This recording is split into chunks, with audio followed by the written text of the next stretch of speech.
Morning. তোমরা সবাই কেমন আছো? আশা করি সবাই ভালো আছো, সুস্থ আছে, আমরাও ভালো আছি। তো আমার আজকে মিঠির স্কুলে মিটিং আছে, তা আমি আর মিঠি যাব, কেননা গার্জেন্সের সাথে বাচ্চাদেরকেও নিয়ে যেতে বলেছে, তো ওকেও নিয়ে যাব। আর ওর বাবা ঘুমাচ্ছে, আর এদিকে আমি ঝটপট কিছু কাজকর্ম করে ফেলবো। কাজকর্ম করে তারপরে ঘরে এসে তারপরে রান্নাটা করব।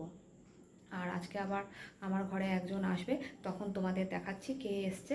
আর যাই হোক, আমাকে টুকটাক করতে হওয়ার, ফ্রিজের মধ্যে কিছু তো খাবার দাবার রাখতে পারছি না। আমার ফ্রিজটা যে কী হলো, দরজার টালাটা ফাঁকা হয়ে গেছে।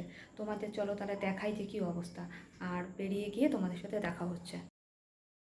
এই দেখো, তোমাদের বললাম না আমার ফ্রিজটার কী অবস্থা। এই যে এইটা হয়েছে অবস্থা, দেখেছো কতটা ফাঁক হয়ে আছে। যেই লাগাতে যাচ্ছি, এই দেখো ছেড়ে দিলেই ছেড়ে যাচ্ছে, কিছুতেই আর ফ্রিজটা লাগবে না। কি জানি লোকটা যে কবে আসবে। ওনাকে বলা হচ্ছে, ফোন করা হচ্ছে, মাঝে মাঝে ফোন ধরছে না, আর ধরলে বলছে যে আমি ব্যস্ত আছি, আসছি আসছি করে যাচ্ছে। ফ্রিজে যদি না বলুন, মানে গরমে যদি ফ্রিজ না চলে কী যে অসুবিধা হয়, শীতকালে তবু মেনে নেওয়া যায়। মানে সবজিগুলো তো বাইরে রাখতেই হয়েছে, তাও তো আমি বলেছি মাছ মাংস ডিম এখন কিচ্ছু না নিয়ে আসতে। তা মিঠিকে নিয়ে তাড়াতাড়ি বেরিয়ে পড়েছি স্কুলে যাওয়ার উদ্দেশ্যে। ও এক বন্ধু আর বন্ধুর মা আসছে, তাহলে আমরা একেবারে 4জন মিলে একসাথে স্কুলে যাব।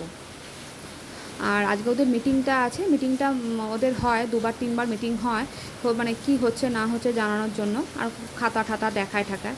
আর তোমাদের যে আগে বাচ্চাগুলোকে দেখেছিলাম 4টে বাচ্চা, ওরা এখন একটু বেশ বড় বড় হয়ে গেছে। ওদেরকে অ্যাডপ্ট করার জন্য দেওয়া হয়েছিল, কিন্তু কেউ আর অ্যাডপ্ট করলো না। আর এই বাচ্চাটার যে পায়ে কী হয়েছে জানি না, বাচ্চাটার পায়ে মনে হয় কেউ মেরেছে বা কিছু হয়েছে, তা বলতে পারবো না। আর যখন স্কুলে গেছিলাম, স্কুলে যাওয়ার পথে মানে এত তাড়াহুড়া করে এসেছি, মানে মিটিংটা করেই আমরা বেরিয়ে চলে এসেছি।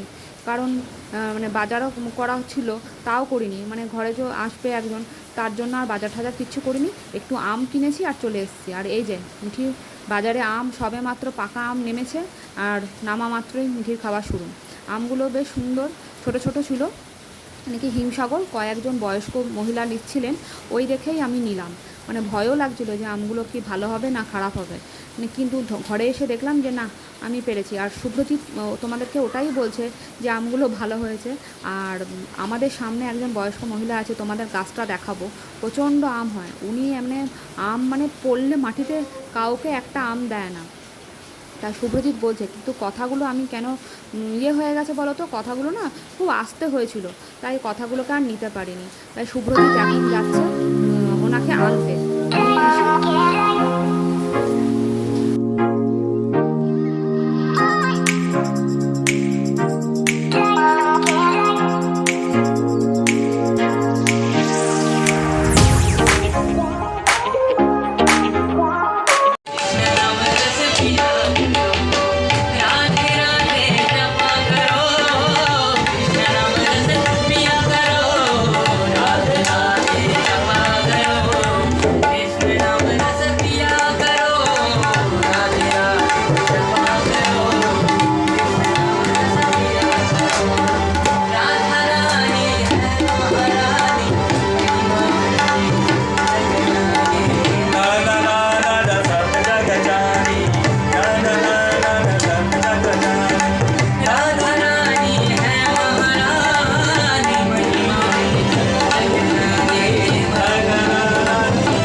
তো এটা হলো আমার ছোট কাকা শ্বশুর।